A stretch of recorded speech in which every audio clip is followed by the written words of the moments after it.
I want to welcome into the studio Dr Bob McCLELLAN, who is Head of Transportation and Environmental Services for Fife Council. Welcome into the studio this afternoon. Thank you, very nice to be here, thanks. Right, thank you.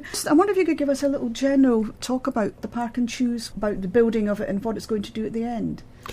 Yes, no problem at all. I think, just very briefly to go back, the Ferry Tow Park and Ride site, which was introduced in the year 2000, has probably been one of the most successful park and rides in Scotland, and probably further afield. It's picked up awards from Scotland, the UK and indeed European awards for its success. It's very close to the Bridgelow, and until recently there's been no dedicated bus lanes. You'll have seen recently there are now bus lanes that have been funded by the Scottish Government and Transport Scotland, which will allow buses and public transport to go directly to the bridge with priority over any congestion on the approach. So the idea of the project really is to reduce the number of single occupancy vehicles crossing the Forth, which carries 60,000 vehicles per day, get them into public transport at Halbeath or indeed Ferry Toll, which will remain open, get them into public transport, save them money in petrol from driving from Halbeath to Bridge every day, give them a more pleasurable journey. A lot of the coaches now have Wi-Fi and they're nice inside, they're not like the old buses, so to speak, and you know, the idea really just to give people a more pleasurable journey if they're going into Edinburgh, and indeed if they're going into Livingston further afield, or if they're travelling the opposite way around from Edinburgh to Fife. That's super. And why is it being called a park and choose rather than park and ride, this one? Park and choose, although Ferry Toll's park and ride, they're both effectively are park and choose sites. People will be able to come in, for example, the number 19 buses going to Ferry Toll at the moment. People change and they interchange and either go to Edinburgh or go the other way, going to Kirkcaldy or Glenrothes. The same will happen to Halbeath. It will provide an excellent interchange for people travelling to and from Glasgow and from Glasgow to Fife, and they'll be able to interchange at Halbeath to go into Dunfermline, to go to where they need to go. They'll also be able to go, perhaps if them and other work colleagues go in two different cars, go in, park their cars and leave in one car. Again, it helps and reduces the number of cars travelling on the road just with a single vehicle driver in it. Helps reduce and helps reduce congestion. Environmental benefits that come from that, indeed, and indeed financial benefits to both, because they'd only have to pay half as much in petrol every year. And the new park and ride, like Ferry Toll, will it be free to park there in the short term, or would there be plans to charge for it in the long term? When Halbeath opens, there's no plans to introduce charging at the current moment in time. Ferry Toll remains free, and effectively what we're trying to do is encourage people to use the public transport. So there won't be any charges for parking in the short term, and as long as there are no capacity issues, then that's kind of something we probably need to keep an eye on looking forward into the future. Mm-hmm. And will there be an airport link from the new park and choose, or will people still travel down to Ferry Toll to pick that up? I think what we'd like to see, we're just at the current moment in time having discussions with some of the bus operators. When Ferry Toll was introduced, there was no airport bus link, but as you'll be aware now, many people will be aware, there's an airport link that goes through Inverkeithing rail station and also through Ferry Toll. We obviously want to encourage that, includes Halbeath into the future as well, so that hasn't been finalised yet, but we'd certainly envisage a lot of buses coming through Halbeath that would provide services going to and from the airport, as well as just purely going into Edinburgh and surrounding areas. Yeah, I use the park and ride, the jet that goes over to the airport, and I find it really good. But the only problem, sometimes in the summer, when people are allowed to leave their car there for a week, it's quite difficult sometimes to get a space at Ferry Toll. And obviously, I know it used to be 2 weeks and they brought it down to 1 week. If that becomes a real problem, will there be even further restrictions on that? I think as Ferry Toll goes, its primary reason for being built in the first instance was to assist people commuting to Edinburgh and to Fife from Edinburgh. Obviously probably more going into Edinburgh than Fife, but nonetheless it does serve both journeys. As long as there's capacity there, then we've been reasonably okay about just allowing people to park there and drive to and from the airport. But what we can't do is allow the facility not to serve its primary purpose, which was as a commuting park and ride, park and choose now. Same really applies for Halbeath. Well, there's spare capacity, we can deal with that, no problem. As the capacity increases, and Ferry Toll now is at somewhere between 800 and 1,000 vehicles a day, and it's 1,000 capacity. We've got to keep a close eye on that. But with the additional facility at Halbeath, that'll be another 1,000 spaces for park and choose passengers. So it's going to be a capacity for 1,000 vehicles at Halbeath as well. And will it be, is it all on one level, or will it have different, is it going to be like the multi-storey at Ferry Toll, or will it be Halbeath will be one level for 1,000 spaces. Obviously, if the demand is there and the money is there into the future, then there would be the opportunity, the same as Ferrytoll, to build an extra level at some later stage, just because of the contours of the land where it's being built. But at the current moment in time, it's a single level. The reception facility will be about twice the size as the one at Ferrytoll. It'll be heated and it'll be really made welcoming for people to come and use it as a park and choose site. That's good. And are there plans for other park and choose facilities in round about, the Dunfermline, Fife, that West Fife area?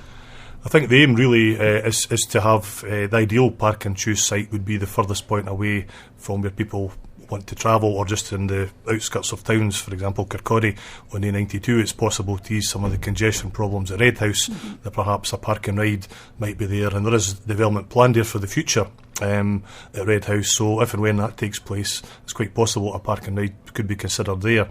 In the main, as I've mentioned, the park and ride at Ferrytoll has been extremely successful. We're hoping now that the one at Halbeath will replicate that, and we'll have two of the best park and ride sites in Scotland within Fife. That's great. So at present there aren't any plans to have access to a railway station at the new park and choose, but could that change in the future? Well, the new Halbeath park and ride is very, very close to the railway line, as many people will have recognised. The issue really is journey time and value for money.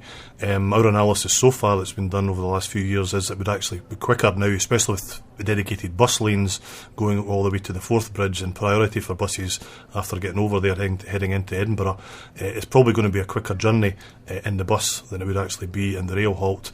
Obviously, rails and railway stations are very expensive pieces of infrastructure as well, so certainly the short term we would only envisage it being for buses only, but there always will be the facility at some time in the later future to look at the possibility of trains. Yes, that's good.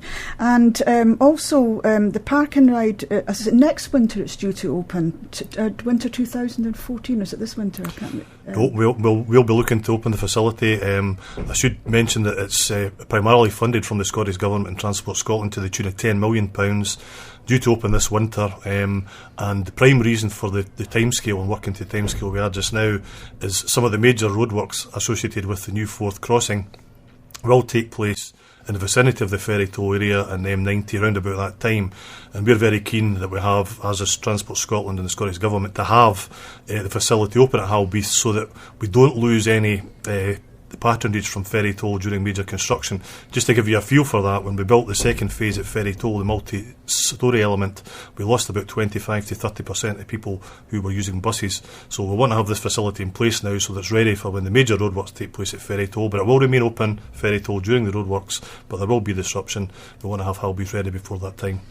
That's excellent. And the amount of traffic that is going over the bridge, you've mentioned that, and do you think the fact that there's all these hold-ups will encourage people to use the park and choose, and then once they have used it and realise the benefits, that they'll continue to do that instead of getting back into their cars? Well, I think people will use the park and choose. There's a number of reasons for that. We all have some consideration to give to environmental issues and the reduction of CO2 targets heading towards 2020, 2050.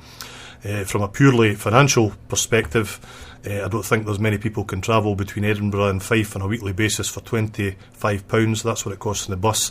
Even yourself, one person driving in a car, it's probably going to be £80 a week, I would think, at least, and that's just the petrol costs, not the overall motoring costs. So we're very keen and sure. I think Ferrytoll has been a really good example of how it's got people to buy into the bus with better buses, better facilities, Wi-Fi. People can work on the bus if they feel of a mind to do so.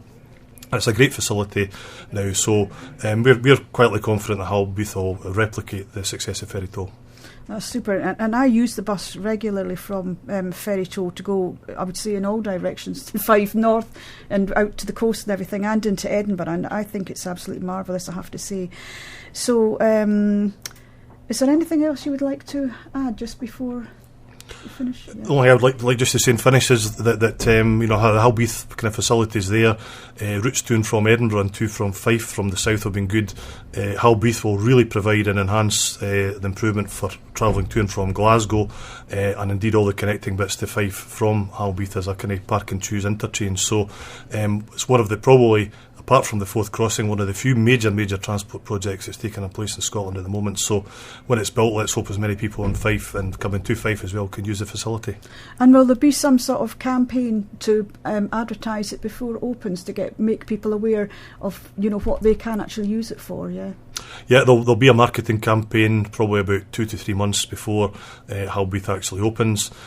What we'll do then is identify, in conjunction with the bus operators, all the services that will go through Halbeath, and we hope that will be plenty of services. So people will know well in advance if they have a mind to change their journey or continue their journey from Halbeath rather than Ferry Toll, which buses are going to Glasgow, which are going to Edinburgh, reversal coming back to Fife, and to get the linkages to all the Fife towns as well, Dunfermline, Cooper and the likes. So we hope that as many buses as possible will come through Halbeath as well as Ferry Toll. So that opportunity will be really good for the people to use. And just a very final comment from me, it's actually as quick to use the bus as it is to use the car, and the reliability is excellent now. You can just about set your clock by it, so it's not a case of it takes longer or they're not reliable. 99 times out of 100 these buses run on time, and they're very worthwhile using. That's good. And when you get to the other end, you're straight off the bus and you can go and do what you want to do. You don't have to go and look for a parking space with a parking meter and everything. So I'd just like to say then, thank you very much to Dr. McCLELLAN for coming in this afternoon and doing the talk. So thank you very much. It's been good. Thanks so much for the opportunity. Thank you. Okay.